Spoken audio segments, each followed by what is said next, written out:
Due to the coronavirus pandemic, women can now take both abortion pills at home without the supervision of a medical doctor.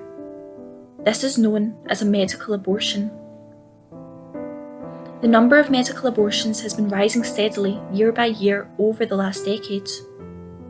Of the 205,295 abortions carried out in England and Wales in 2018, 71% were medical abortions.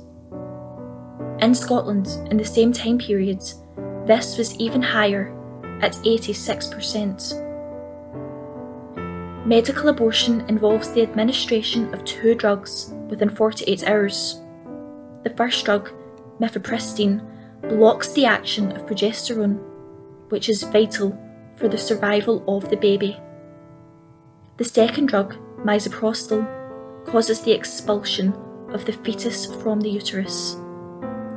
This second drug is usually taken 1 or 2 days later.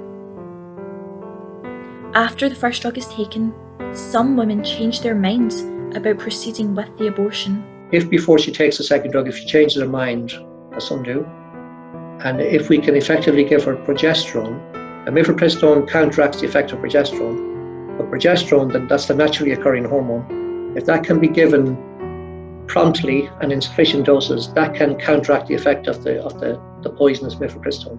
So in some cases, not in all, so I don't want to make people think that this is going to work every single time, but in a decent number of cases, and I'll quote the actual figures in a moment, the pregnancy can be preserved, the child can be saved if it's taken in time. Many women are not aware that there is a chance that the effects of their medical abortion can be blocked, even after the first pill has been taken. And if she seeks help and gets progesterone treatment, that's the treatment we'll be talking about, in up to 68% of cases, the child can be saved. Okay, progesterone can be given again by a number of different ways. The way that I tend to advocate, because I'm most familiar with it, is by oral medication tablets. It's a dose of 400 milligrams, and you take it as soon as possible after the mother has changed her mind, and then a second dose later that same day. So 2 doses on the first day, then 2 doses for 3 days, then 1 dose each night for another, usually 10 to 12 days, or at least until the end of the first trimester, depending on the stage of the pregnancy. That's that, but usually it'll be 10, 12, 14 days.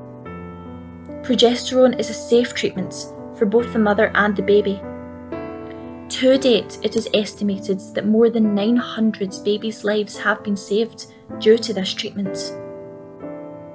If the pregnant woman only takes the first drug and no further medication or treatment, there is a less than 25% chance that the baby will survive.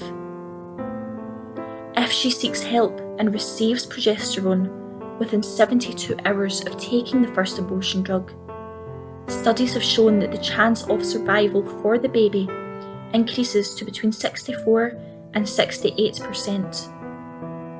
It is vital that women who change their mind after taking the first abortion drug are aware that there is still hope for them and their unborn child. Really, this should be known by all doctors.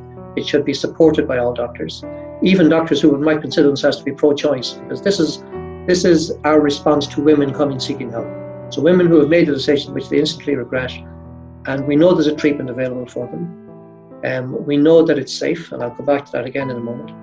And we know that it can be effective in many cases, not all cases, but at least it's something that's worth trying. At least the mother then has even if it doesn't work, at least she can say, well, I tried my best. I changed my mind, I made a terrible decision, but I tried my best. So at least they have that comfort of knowing that they've tried to do something, and when we try to help, we feel the same way, even though we know that in many cases we will be able to provide help, effective help.